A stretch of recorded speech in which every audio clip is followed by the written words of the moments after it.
حضرت ابو ذر غفاری رضی اللہ تعالیٰ عنہ روایت کرتے ہیں، نبی کریم صلی اللہ علیہ وآلہ وسلم نے جب سورج غروب ہوا تو پوچھا کہ تم کو معلوم ہے یہ سورج کہاں جاتا ہے؟ میں نے عرض کی کہ اللہ اور اس کے رسول ہی کو علم ہے۔ آپ صلی اللہ علیہ وآلہ وسلم نے فرمایا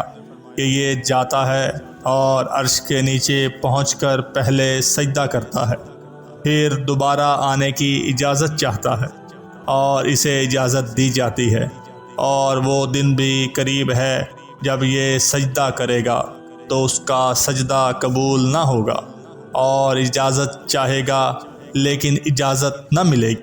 بلکہ اس سے کہا جائے گا کہ جہاں سے آیا تھا وہیں واپس چلا جا، چنانچہ اس دن یہ مغرب ہی سے نکلے گا۔ اور قرآن پاک میں سورہ یاسین کی آیت نمبر 38 میں بھی اسی طرف اشارہ ہے۔